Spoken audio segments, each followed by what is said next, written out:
लगता है मजनू को भी पीछे छोड़ दोगे। तुम हमारी लैला बन जाओ।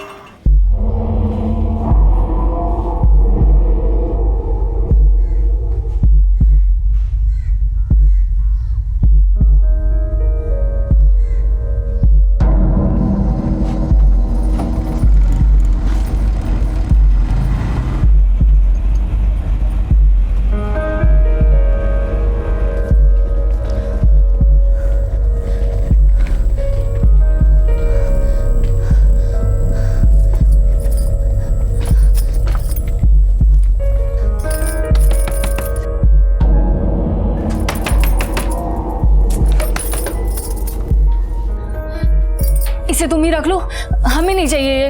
हम कैसे रख लें इसको? देखो हमें कुछ नहीं पता है, बस तुम रख लो इसे। अरे तुम भी गजब करती हो शीतल यार। तुम इसे रख रहे हो या नहीं?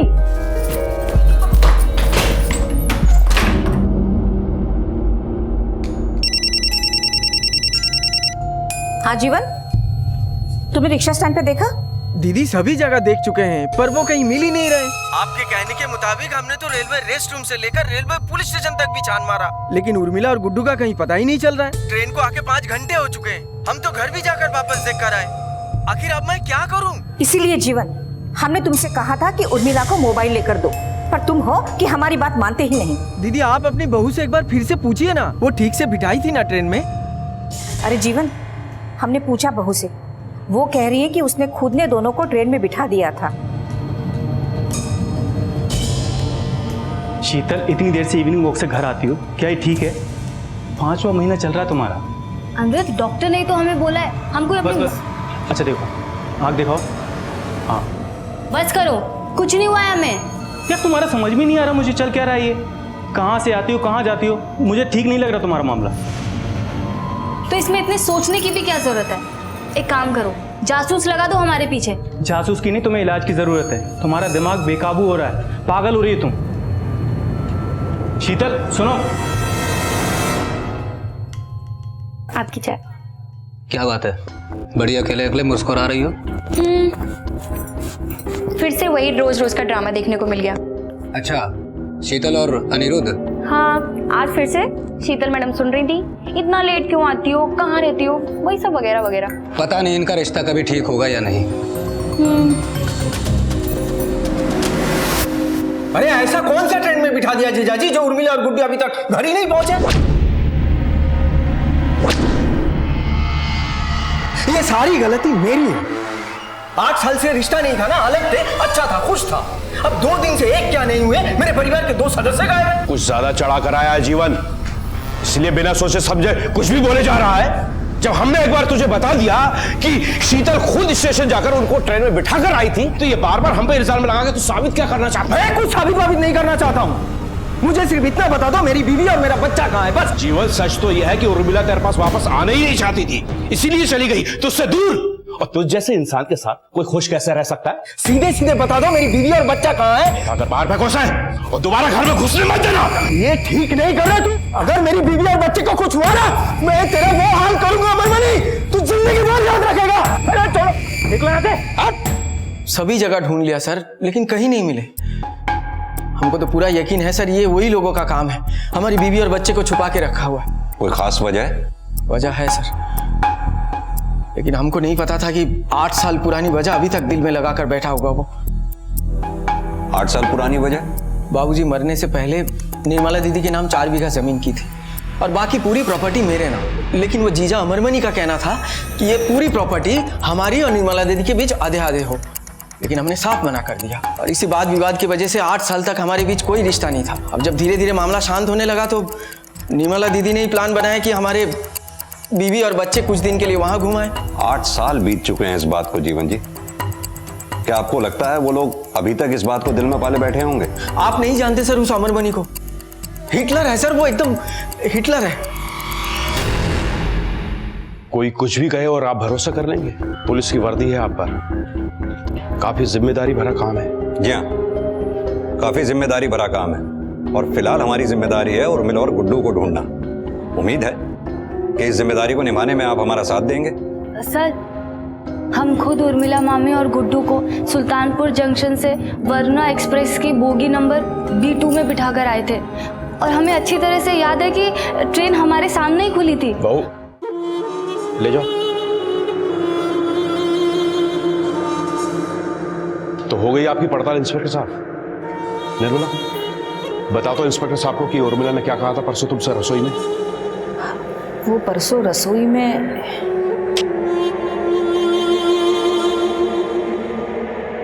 उर्मिला, तुम्हारी तबीयत तो ठीक है ना? कुछ ठीक नहीं चल रहा है दीदी। जीवन के पास जाने का मन ही नहीं करता है। पर क्यों उर्मिला? तुम दोनों का इतने सालों का साथ है और तुम दोनों एक दूसरे को इतना चाहते भी हो। चाहते हैं नहीं दीदी, चाहते थे। अब हमारी चाहते बदल गई हैं। अब वो बात नहीं है। और मुझे जो प्यार चाहिए, कम से कम जीवन तो मुझे वो प्यार कभी नहीं दे पाएगा। ऐसा भी हो सकता है कि उर्मिला अपनी मर्जी से किसी और के पास चली गई हो। निर्मला के बयान से इस केस का रुख बदल गया। जीवन जी, ये देखिए, ये है पैसेंजर चेकलिस्ट जो हमें उस ट्रेन के टीसी ने दी थी। 26-27 सीट नंबर के आगे टिक मार्क लगा हुआ है, यानी वो दोनों उस दिन ट्रेन में चढ़े थे। कहीं कुछ ऐसा तो नहीं जो आपको पता हो, वो हमारे लिए जानना जरूरी हो। हम सिर्फ इतना जानते हैं कि हमें किसी भी हाल में अपनी बीवी और बच्चा चाहिए। आप उन्हें ढूंढ के दीजिए सर, बस हम हमसे विनती करते हैं सर। हाँ sir, train number 1428 Varuna express के बोगी नंबर B2 के सीट नंबर 28 में मैं बैठा था। आपकी सीट के ठीक सामने वाली सीट पे, यानी कि हाँ 26 और 27 नंबर, एक औरत और एक बच्चा ट्रेवल कर रहे थे। आपने देखा उनको? जी हाँ, एक औरत और एक बच्चा तो थे, ठीक मेरे सामने वाली सीट पे बैठे थे। ये दोनों थे वो? जी नहीं सर, ये तो किसी और की फोटो है।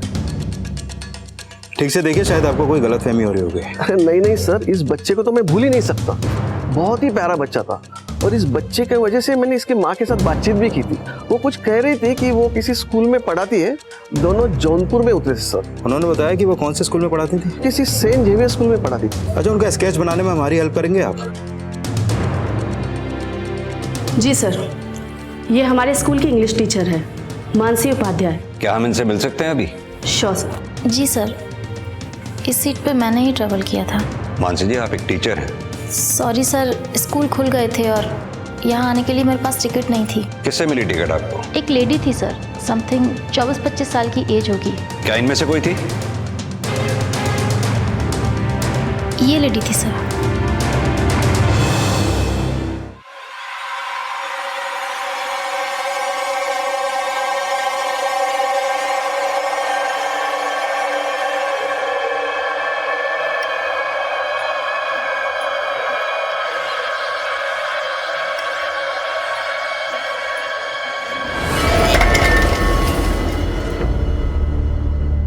गणेश, वो शीतल के घर फोन लगा।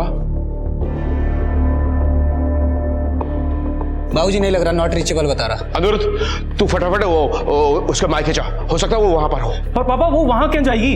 अरे तुझको देख के आने में क्या है, हो सकता है वो वहां हो। चल जल्दी जा। ठीक है, मैं जाता हूं। राजवीर, ये शीतल का एजेंडा क्या हो सकता है इन सबके पीछे? एक 5-6 महीने की प्रेग्नेंट लेडी का एक औरत और 10 साल के बच्चे को गायब करना पॉसिबल नहीं है। जरूर इस प्लान में कोई और भी था उसके साथ। सर, एक और अजीब बात है, जब उर्मिला इनके घर गई तो शायद पहली बार उर्मिला और शीतल की मुलाकात हुई होगी, क्योंकि पिछले 8 सालों से दोनों परिवारों के बीच में कोई भी बातचीत नहीं थी और शीतल को भी इस घर में आए हुए ज्यादा टाइम नहीं हुआ सर। कहीं ऐसा तो नहीं उर्मिला घर में आई और उर्मिला के हाथ शीतल का कोई गहरा राज लग गया हो जिससे शीतल को खतरा हो? हाँ सर, एक ऐसा राज जिसमें नुकसान सिर्फ शीतल को ही नहीं, उसके साथ साथ किसी और को भी था। इसलिए इस नुकसान से बचने के लिए उन्होंने उर्मिला को ही गायब कर दिया। या हो सकता है सर इस गुनाह के पीछे पूरा का पूरा परिवार हो। हाँ, हो सकता है, लेकिन एक बात और है, उर्मिला और गुड्डू तो गायब हैं ही, उनका लगेज भी तो होगा। उसको कहाँ ठिकाने लगाया होगा इन्होंने? जो भी हो, ये शीतल नाम की कड़ी तो हमारे हाथ लगी चुकी है। अब इस कड़ी को पकड़ के हमें बाकी कड़ियां जोड़नी है। पापा पापा, पता नहीं शीतल के जानू में चली गई, मायके में भी नहीं है वो। अमरमणि जी, आपके घर की तलाश है और शीतल का अरेस्ट वारंट हमारे पास। कहाँ है शीतल? इंस्पेक्टर साहब, शीतल काफी वक्त से घर वापस नहीं लौटी है। सारे घर वाले उसको ढूंढ रहे हैं। अच्छा होगा घर की तलाशी लेने के बजाय आप हमारी बहू को तलाशें। हिदायतें काफी देते हैं आप, एक हिदायत हमारी भी है। अगर कुछ गलत हो रहा है तो उसे जल्द से जल्द ठीक कर लीजिए, क्योंकि अगर हमें उर्मिला और गुड्डू का पता नहीं चला तो शायद आप दोबारा हिदायत देने के लिए यहां रहे ही ना। सर, बैकयार्ड में कुछ मिला है। आओ।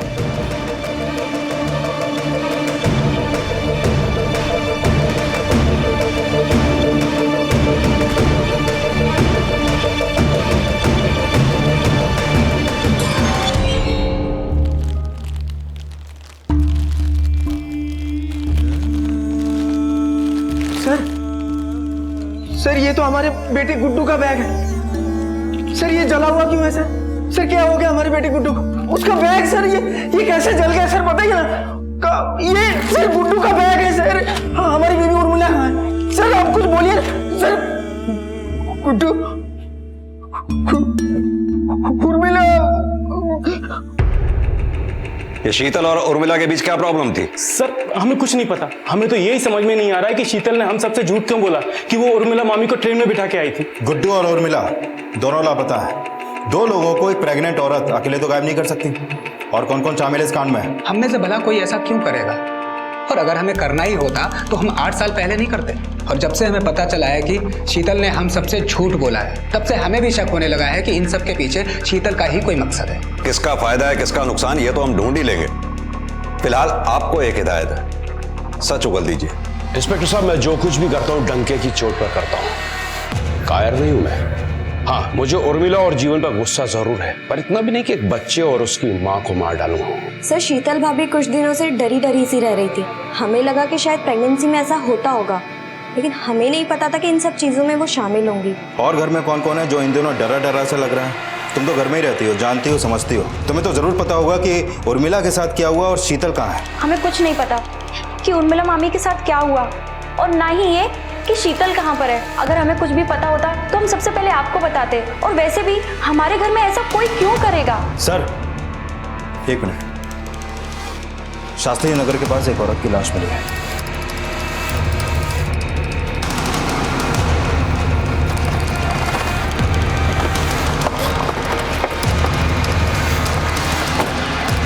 हटो साहब ने सर। बॉडी को पोस्टमार्टम के लिए भेजो। सर, ऑब्जर्वेशन के हिसाब से ये मौत जहर खाने की वजह से हुई है। बॉडी पर ऐसे कोई मार्क नहीं मिले जिससे ये लगे कि मर्डर हो। यानी ये तभी हो सकता है जब मर्डर करने वाला कोई बहुत नजदीकी हो। राजवीर, मामला क्या है कुछ समझ में नहीं आ रहा है। शीतल कहती है उर्मिला और गुड्डू को वो स्टेशन पे छोड़ के आई, पर असल में उर्मिला और गुड्डू स्टेशन पे पहुंचे ही नहीं। फिर पता चलता है कि शीतल ने वो टिकट्स किसी और को बेच दी थी। आखिर शीतल ने ऐसा किया क्यों? क्या मकसद था शीतल का उर्मिला और गुड्डू के लापता होने में? आखिर उर्मिला और गुड्डू हैं कहाँ? कहीं ऐसा तो नहीं शीतल की हत्या के बाद उनके साथ भी कुछ? एक चीज तो तय है, इस प्लान में कौन कौन शामिल था ये हमें पता नहीं, लेकिन शीतल इस प्लान में शामिल थी ये कंफर्म है। उसके कॉल रिकॉर्ड्स खंगालो, जरूर कुछ ना कुछ हाथ लगेगा। सर,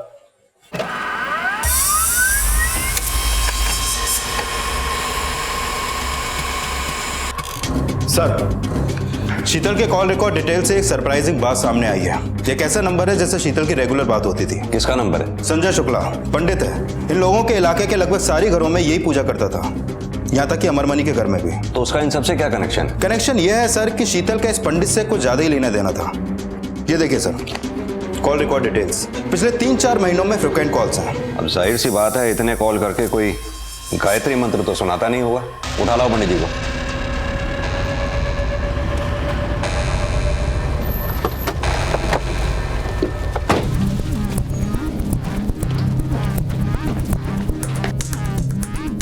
तोड़ दो ताला। सर,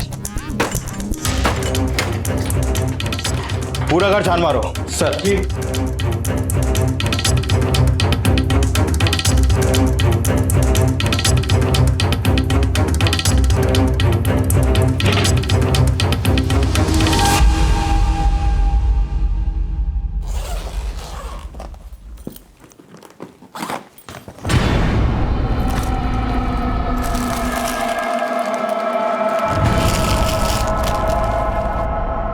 ये औरतों का सामान, पर ये सारा सामान यूज किया हुआ लग रहा है सर।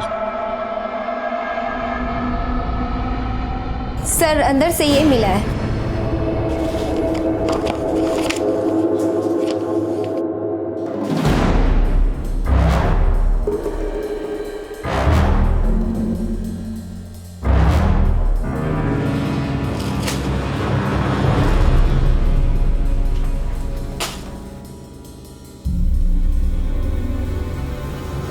ये माजरा क्या है? शीतल और इसके बीच में इतने सारे कॉल्स और गिफ्ट के लेन देन भी।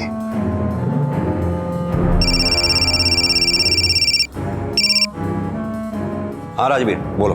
सर, संजय ने हर गिफ्ट की डिटेल्स लिख के रखी है। पंडित आदमी है, ज्यादा ज्यादा कितना कमा लेता होगा? 7-8 हजार। इसका बैंक अकाउंट चेक करूं? कोई फायदा नहीं, हो सकता है इसके नाम पे कोई बैंक अकाउंट हो ही ना। इन लोगों का ज्यादातर धंधा कैश पे ही चलता है। सर, सिचुएशन को देख के लगता है कि शीतल का इस पंडित से कोई ना कोई चक्कर तो है। हो सकता है। एक काम करते हैं, अनिरुद्ध से पूछताछ करते हैं। उसकी बीवी मर चुकी है और बीवी का आशिक गायब है। इस त्रिकोण का तीसरा कोण तो वही है। ले आओ उसे।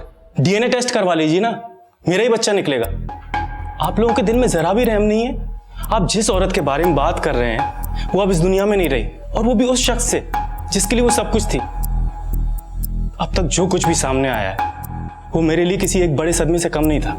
पता नहीं शीतल को क्यों झूठ बोलना पड़ा कि वो उर्मिला मामी और गुड्डू को स्टेशन पे छोड़ आई।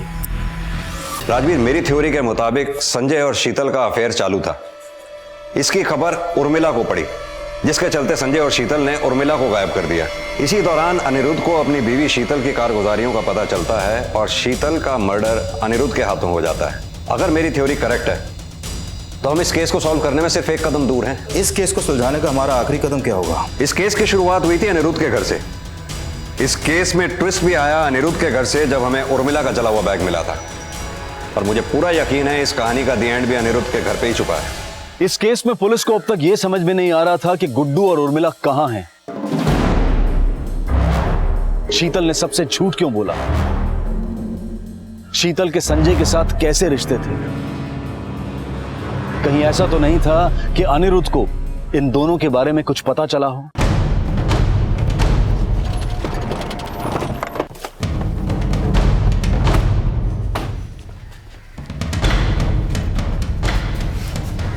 सर, एक साथ पूरा का पूरा परिवार कहां जा सकता है? पड़ोसी से पूछताछ करते हैं, शायद कुछ पता चले। आओ। ये अमरमणि जी का पूरा परिवार कहाँ गया है, कुछ पता है आपको? सब वो घाट पे गए हैं अपनी बहू की अस्थियां विसर्जन करने के लिए। सिंह, एक काम करो, फौरन एक टीम लेके घाट पे पहुंचो। आप लोगों में से अस्थि विसर्जन कौन करेगा?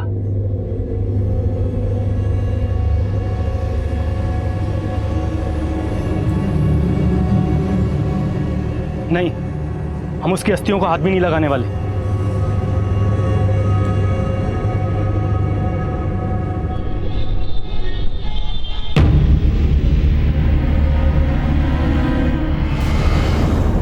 बेटा, अस्थि विसर्जन तो तुम ही करोगे ना? तुम्हारे अलावा और कौन करेगा? अरे जिसकी मर्जी हो कर दे, नहीं तो पंडित जी से बोल दीजिए, वो कर देंगे। हम कह दिए हम उसकी अस्थि को हाथ भी नहीं लगाएंगे। और आप हमसे जिद मत कीजिए बस। पर बेटा रहने दीजिए ना मम्मी जी, क्यों मरे लोग की शांति के लिए जिंदा लोगों को तकलीफ दे रही हैं? और वैसे भी पता नहीं कैसे रिश्ते थे संजय और शीतल के बीच में।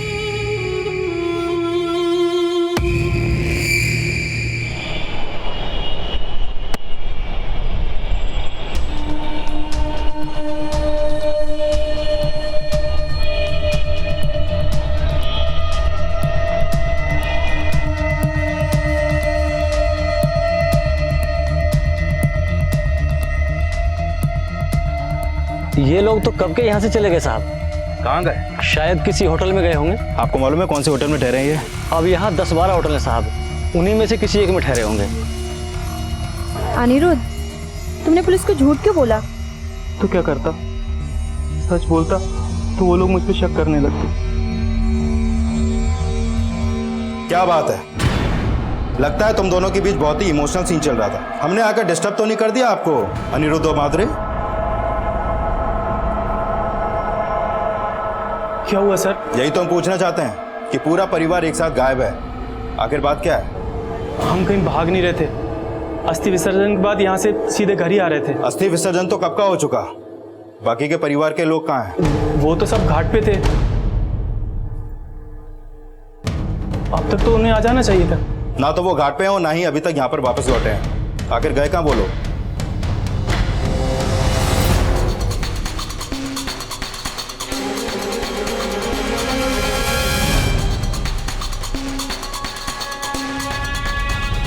सर, एक नाविक से पता चला है कि बाकी के परिवार वाले बोट से नदी की सैर पर निकले थे। अभी तक ना तो परिवार वाले वापस आए हैं और ना ही वो बोट। एक काम करो, अनिरुद्ध और माधुरी को लेकर आओ। सर।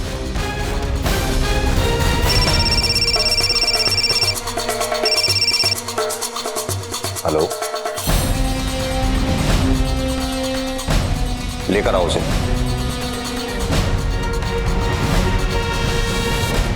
डरो मत बेटा, हम हैं ना आपके साथ। अब आपके साथ कोई कुछ नहीं करेगा। और हाँ, अब आपकी मम्मी को यानी उर्मिला जी को हम जल्दी ही ढूंढ लेंगे। कब देखा था आपने अपनी मम्मी को आखिरी बार? भूत भूस आया इसमें। अगर इसे ऐसे ही छोड़ दिया ना तो हम सबके लिए खतरा है। हाँ, मार डालो उसे। हाँ माँ, अब तो यही उपाय बचा है कि इनको मार के अपनी जान बचाई जाए। हाँ, मार दो इसे। अच्छा, जिसने आपका मुंह दबाया उसको देखा आपने? सर, फैमिली का अब तक कुछ पता नहीं चला है। हमारे कांस्टेबल ने बोट से नदी में काफी दूर तक ढूंढा लेकिन उनके हाथ कुछ नहीं लगा। राजवीर, इन लोगों ने उर्मिला को मार के गुड्डू को एक अनजान जगह पर छोड़ दिया। इन सब के बाद कत्ल होता है शीतल का, यानी शीतल से कोई इन्हें बड़ा खतरा था। सर, मुंह खोलने का खतरा? एग्जैक्टली। अब इस सीन में बचते हैं 5 लोग: अमरमणि, गणेश, प्रिया, निर्मला और संजय। डेफिनेटली संजय ने गुड्डू का मुंह दबाया होगा और वो इस मर्डर में शामिल भी है, इसलिए वो अभी तक फरार है। अब सवाल ये उठता है कि आखिर ये सब हुआ क्यों? क्या उर्मिला के होने से अमरमणि परिवार को जान का खतरा था? सर, वैसा ये तो वो कैरेक्टर्स हैं जो सामने क्लियर दिख रहे हैं, इन पर्दे के पीछे अनिरुद्ध और माधुरी तो नहीं। आखिर पूरे परिवार वाले इन दोनों को साइड में करके प्लानिंग क्यों करेंगे? आधी कहानी हमें पता चल चुकी है और बाकी की आधी तुम दोनों इज्जत से बता दो, वरना जब हम अपनी औकात पे आते हैं ना तो अच्छे से अच्छे कहानियां बनाना भूल जाते हैं। बताओ, तुम्हारे परिवार ने मिलकर उर्मिला का खून क्यों किया? सर, ऐसा कुछ हुआ ही नहीं है और आप कुछ भी बोलेंगे हम मान लेंगे। आप जिस कहानी की बात कर रहे हैं उसमें कोई सच्चाई नहीं है, वो सिर्फ एक कहानी है। हमारे पास गवाह भी हैं और सबूत भी कि तुम्हारे परिवार ने मिलकर उर्मिला का खून किया है। पहले शीतल झूठ बोल रही थी, फिर पूरा परिवार, अब तुम दोनों सच सच बता दो, वरना तुम्हें पता है कि हम क्या करेंगे। सर, आपको दिखाई नहीं दे रहा? पहले शीतल गायब हुई, मैंने उसे खो दिया, अब मेरी पूरी फैमिली गायब है। सर, आप कुछ करते क्यों नहीं? मुझे तो डर है ये सब जो कोई भी कर रहा है कहीं वो मेरी पूरी फैमिली के साथ भी। सर, हम लोग सच कह रहे हैं, हमें कुछ नहीं पता। आप ही सोचिए, अगर हम दोनों को कुछ भी पता होता तो क्या हम आपके सामने इस तरह बैठे होते? राजवीर, ये केस जितना सुलझा हुआ दिखता है उतना उलझा हुआ भी है। समझ में नहीं आ रहा कि आखिर इन सब ने ये मर्डर किया क्यों, वजह क्या थी इसके पीछे? सर, मुझे अब तक ये समझ में नहीं आया कि इस शीतल का संजय के साथ गिफ्ट वाला चक्कर क्या है। जो एंगल हमें दिखाई दे रहा है क्या वही सच है या उन गिफ्ट्स के पीछे कुछ ऐसा भी है जो हमें दिखाई नहीं दे रहा? इतने महंगे गिफ्ट्स, सारे यूज किए हुए, जिसको जरूर शीतल ने इस्तेमाल करके लौटा दिए होंगे, और ऊपर से इन गिफ्ट्स के रिकॉर्ड जो संजय ने खुद लिख के रखे थे। ये गिफ्ट्स जहां से खरीदे गए उन दुकानों को ट्रेस करो। महंगे गिफ्ट्स हैं, हो सकता है पेमेंट कैश में ना की गई हो। अगर संजय का खुद का कोई सोर्स ऑफ इनकम नहीं था तो उसने कहीं ना कहीं से कुछ ना कुछ तो जुगाड़ लगाया ही होगा। लोगों से पता करो क्या उन्होंने शीतल और संजय को एक साथ आते जाते देखा था, और पॉसिबल हो तो दुकानों के सीसीटीवी फुटेज चेक करो। सर,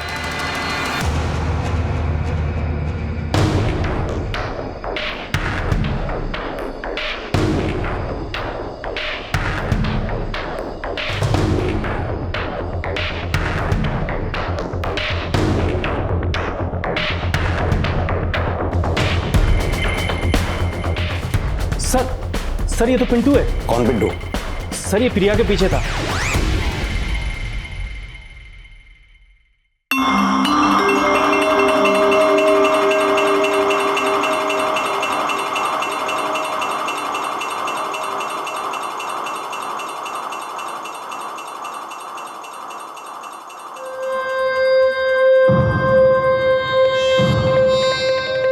सर, उन दोनों की लव स्टोरी धीरे धीरे आगे बढ़ रही थी और प्रिया ने एक बार भी नहीं सोचा कि इस लव स्टोरी का कोई मतलब ही नहीं है, और पापा ने एक बार उन दोनों को अपनी आंखों से देख लिया। लगता है मजनू को भी पीछे छोड़ दोगे। तुम हमारी लैला बन जाओ तो मजनू को क्या, निक्का को भी पीछे छोड़ देंगे। मैं बताता हूँ तू क्यों बनेगा। सर, मैं बताता हूँ। बता। सर, माँ कसम मैंने कुछ नहीं किया। सर, मानता हूँ प्रिया और मेरे बीच संबंध था, पर सर बात बराबर की थी सर, इसलिए तो हम दोनों ने मिलकर भूत का नाटक किया था। भूत का नाटक? हाँ सर, वो दरअसल प्रिया के पापा जी ने हमें देखा तो उन्होंने हमें तो कूटा ही और साथ ही साथ प्रिया का घर से निकलना मुश्किल कर दिया। सर, संजय हमारा अच्छा दोस्त था। ए संजय, एक बात बता, ये प्रिया के घर का पूजा पाठ तेरे हाथ में ही है ना? अबे साले, अब ये मत बोलना कि तुम दोनों की कुंडली मिलवाएं। अरे नहीं मेरे भाई, तू बस प्रिया और मेरा मिलने का जुगाड़ बना दे। माँ कसम जिंदगी भर लक्ष्मी जी की पूजा करेगा। संजय ने शीतल भाभी को पटा लिया, जिससे प्रिया और हमें अच्छा मौका मिलने लग गया। और संजय ने घर वालों को समझाया कि उन्हें भूत झाड़ने के लिए घर से बाहर लेके जाना पड़ेगा, और भाभी के साथ प्रिया भी आने लगी।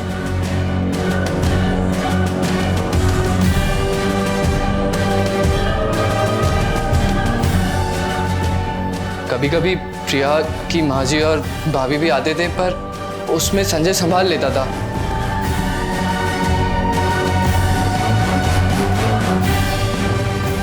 भाभी जी को गिफ्ट्स का शौक था, उन्हें वो मिल जाता था। संजय को पैसे की लालच थी, उसे पैसे मिल जाते थे। सर प्रिया और हमें सिर्फ मिलने की चाह थी। सर, एक मिनट, मैंने पिंटू की कॉल रिकॉर्ड और लोकेशन डिटेल्स चेक की, क्लीन है। इससे भी कोई खास हाथ नहीं लगा है। माजरा क्या है कुछ समझ में नहीं आ रहा। उर्मिला की मौत से लेके इन सब के गायब होने तक बस एक राज बना हुआ है सब। एक काम करो, इन सब की फोटोग्राफ्स चारों तरफ सर्कुलेट कर दो, खबरियों को भी अलर्ट करो। इस केस को सॉल्व करने के लिए इन सबका मिलना बहुत जरूरी है। सर,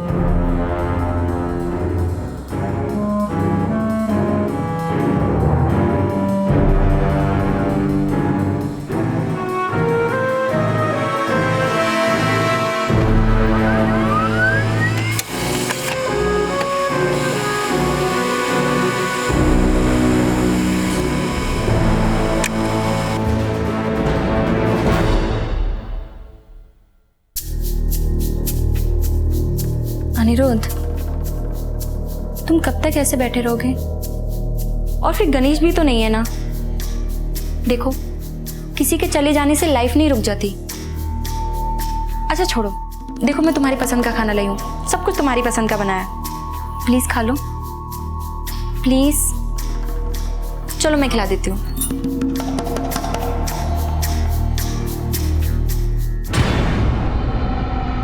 सर, 2 दिन पहले घाट के किनारे 3 लाशें मिली। पोस्टमार्टम रिपोर्ट के मुताबिक इनके पेट से हैवी स्लीपिंग पिल्स मिली।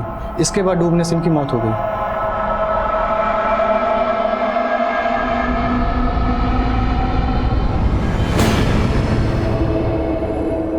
सर, इन्वेस्टिगेशन के दौरान घाट के दूसरी तरफ हमें एक नाविक मिला, जिसने उसी दिन दूसरी तरफ एक लड़की के साथ एक आदमी को निकलते देखा। पर सर, वो दोनों की शक्ल ठीक से नहीं देख पाया। मे बी वो दोनों अमरमणि और प्रिया ही हों, क्योंकि वही दोनों फरार हैं। संजय का तो हमें पहले से ही कुछ नहीं पता है। कहीं ऐसा तो नहीं बाप बेटी ने मिलकर ही इन सबको मारा हो।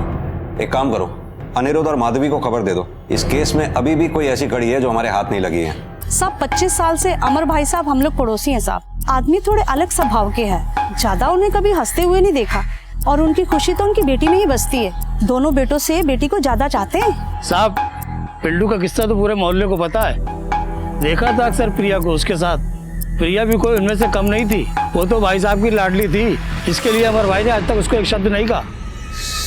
सर वो प्यार मैं समझता हूँ, लेकिन इन बाप बेटी का, सर इनका कुछ अलग ही किस्म का प्यार चल रहा था। अक्सर मामला जैसा होता है वैसा दिखता नहीं है सर। मतलब इनके रिश्ते में कुछ गड़बड़ थी। तू क्या सोच रहा है? तू जो बोलेगा हम सुन लेंगे। सर, वैसे मिसिंग भी तो ये सिर्फ बाप बेटी हैं। संजय पहले से ही अंडरग्राउंड है। कहीं सबके पीछे इन दोनों का ही तो हाथ नहीं। अभी किसी नतीजे पर पहुंचना जल्दबाजी होगा। बाप बेटी के रिश्तों को जड़ तक खुद निकालना होगा। पागल हो गया वो कुछ भी बोलेगा और मैं बैठ के सुनूंगा। पहले तो साला धुला, उसके बाद मेरी बहन को परेशान किया, और जब उसका खुद का नाम आ रहा है तो मेरे पूरे परिवार को बदनाम कर रहा है वो। सर, अब तो मुझे पूरा यकीन हो गया है कि इसके पीछे किसी और का नहीं, सिर्फ और सिर्फ उसी का हाथ है। अगर मेरा बस चले ना, साले को जान से मार डालूं मैं।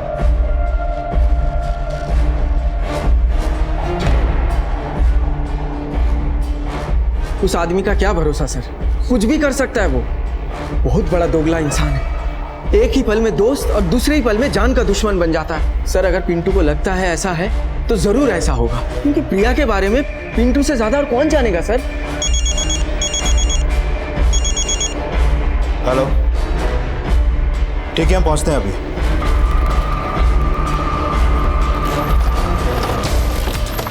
हटो सामने से, साइड। राजवीर, ये पिंटू, अनिरुद्ध और माधुरी, इन सबको चेक करो। संजय की तलाश और तेज कर दो।